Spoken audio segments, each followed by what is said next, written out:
Hi, and welcome back to ELA Tuesday for 3rd through 6th grade. I'm Sherry Easton, and we're going to turn today to the book Terrible Things. This time, when we look at character interactions, we're going to look at an interaction between one character and a whole bunch of characters together that operate like one. This is Terrible Things. Remember, we're looking at character interactions. In Europe, during World War II, many people looked the other way when terrible things happened. They pretended not to know that their neighbors were being taken away and locked in concentration camps. They pretended not to hear their cries for help. The Nazis killed millions of Jews and others in the Holocaust. If everyone had stood together at the first sign of evil, would this have happened? Standing up for what you know is right is not always easy, especially if the one you face is bigger and stronger than you. It's easy to look the other way, but if you do, then terrible things can happen. Now we're going to look at what happens when Little Rabbit, there he is right there, meets the terrible things. Remember, the terrible things are a whole bunch of creatures that operate like one character together. Everything they do is always right together, so they actually end up being like one character. The clearing in the woods was home to the small forest animals. The birds and squirrels shared the trees, and the rabbits and porcupines shared the shade beneath the trees, and the frogs and fish shared the cool brown waters of the forest pond. They were content until the day that the terrible things came. Little Rabbit saw their terrible shadows before he saw them. They stopped at the edge of the clearing, and their shadows blotted out the sun and darkened everything. See how scared he is? Notice this first interaction, right? Here's the terrible things, and Little Rabbit is full of fear. It's the first interaction. Not all character interactions are pleasant, right? We have come for every creature that with feathers on its back, the terrible things thundered. We don't have feathers, the frogs said. Nor we, said the squirrels. No, definitely not, said the porcupines. Not us, said the rabbits. The little fish leaped from the water to show the shine of their scales, but the birds twittered nervously in the tops of the trees. Feathers. They rose in the air, then screamed away into the blue of the sky. But the terrible things had brought their terrible nets, and they flung them high and caught the birds and carried them away. The other forest creatures talked nervously among themselves. Those birds were always kind of noisy, old Porcupine said. Good riddance, I say. There's more room in the trees now, the squirrel said. Why did the terrible things want the birds? Little Rabbit asked. What's wrong with feathers? Ooh, no, we mustn't ask, Big Rabbit said. The terrible things don't need a reason. Just be glad it wasn't us that they wanted. Notice that Little Rabbit has an interaction with the terrible things, even though they're not around. He has that when he says, why did the terrible things want the birds? Little Rabbit asked. What's wrong with feathers? See, he's questioning the terrible things. That's an interaction, even though they're not even here, right?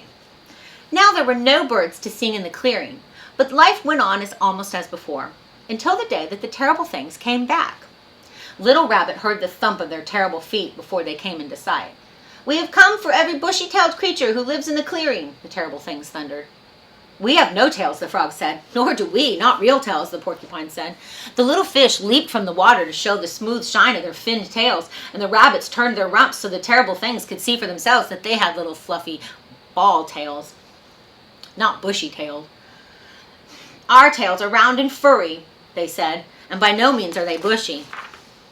The squirrels chittered their fear and ran high into the treetops.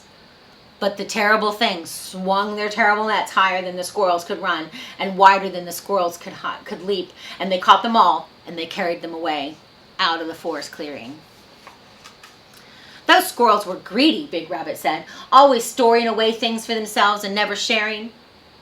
But why did the terrible things take them away? Little Rabbit asked. Do the terrible things want the clearing for themselves? No, they have their own place, Big Rabbit said. But the terrible things don't need a reason. Just mind your own business, Little Rabbit. We don't want them to get mad at us. Now there were no birds or to sing or squirrels to chitter in the trees. But life in the clearing went on almost as before, until the day the terrible things came back again. Notice they come back every time, right? Little Rabbit heard the rumble of their terrible voices. We have come for every creature that swims in the waters, the terrible things thundered. Oh, we can't swim, the rabbit said quickly. And we can't swim, the porcupine said. The frogs dived deep in the forest pool, with ripples spiraled like corkscrews on the dark brown water, and the little fish darted this way and that in streaks of silver. But the terrible things threw their terrible nets down into the depths, and they dragged up the dripping frogs and the shimmering fish, and they carried them away. Now, following the pattern of the book, we know what Little Rabbit's interaction is going to be, right? He's going to question the terrible things. Why did the terrible things take them? What did the frogs and the fish do to them? Little Rabbit asked. Probably nothing, Big Rabbit said. But the terrible things don't need a reason. Many creatures dislike frogs, lumpy, slimy things they are. And fish are so cold and unfriendly, they never talk to any of us. Now there were no birds to sing, no squirrels to chitter, no frogs to croak, no fish to play in the forest pool. A nervous silence filled the clearing.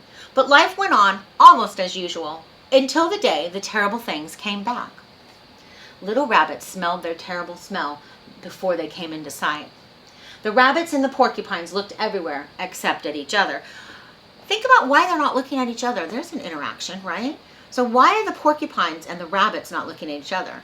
I think it's because they're both expecting that the terrible things have come for one of them, right? We have come for every creature that sprouts quills on its back, the terrible things thundered. The rabbits stopped quivering. We don't have quills, they said, whew, fluffing their soft white fur. So they're relieved, because they're not coming from the rabbits, they're coming from the porcupines. The porcupines bristled with all their strength, but the terrible things covered them with the curl of their terrible nets, and the porcupines hung in them like flies in a spider's web as the terrible things carried them away from the forest clearing. Those porcupines always were bad-tempered, Big Rabbit said shakily. Prickly, stickly things. This time, Little Rabbit didn't ask why. Because he knew the terrible things didn't need a reason.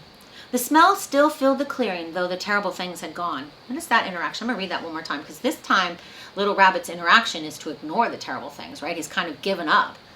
He says this time, Little Rabbit didn't even ask why. By now, he knew that the terrible things didn't need a reason. I liked it better when there were all kinds of creatures in our clearing, he said, and I think we should move. What if the terrible things come back? So now, the interaction is that he's worried about the terrible things, right? I liked it better. Nonsense, Big Rabbit said.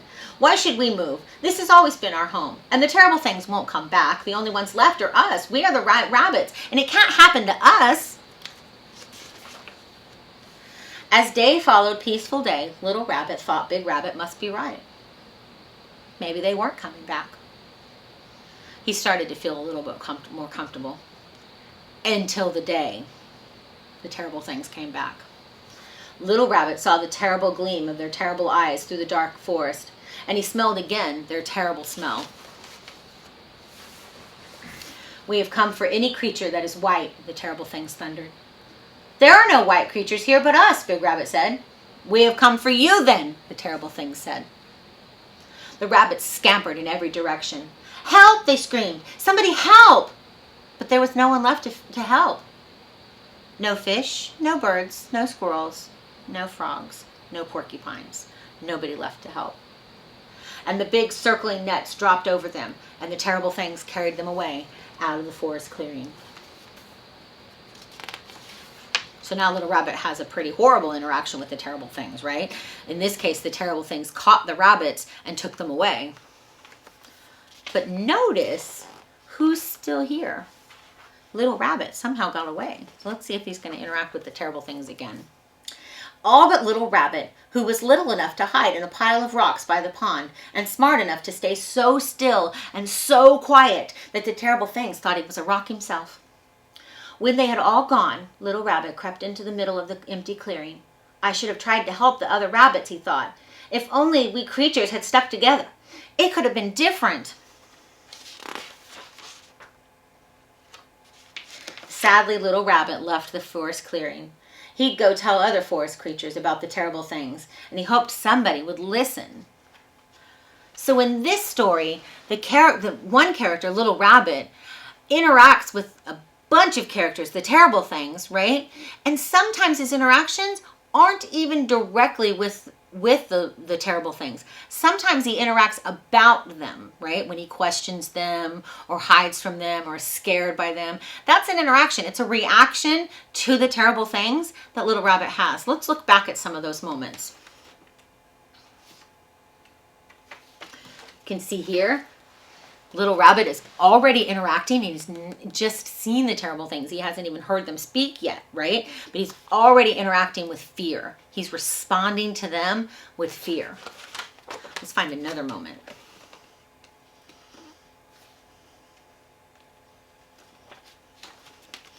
It's when he's asking Big Rabbit. Remember this moment when he's asking Big Rabbit, why did they come for the birds? I don't understand, right? So he's questioning the actions of the terrible things, and Big Rabbit says, don't worry about it, it's perfectly fine, it just happens, right? So Little Rabbit is afraid of them. He's interacting, he's responding to the actions of the terrible things without actually talking to them. Here's another action. Here's another time when he's responding, when Big Rabbit says, don't worry about it, it's going to be perfectly fine. And Little Rabbit's not so sure. You can tell by his face. He's not so sure. He doesn't believe that it's all going to be fine, right? He misses the birds and the squirrels at that moment.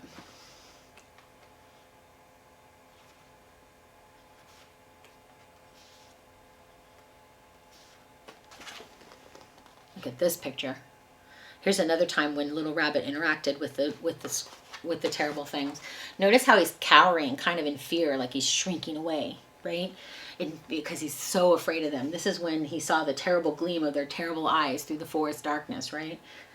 So you can tell already that he's responding to those terrible things.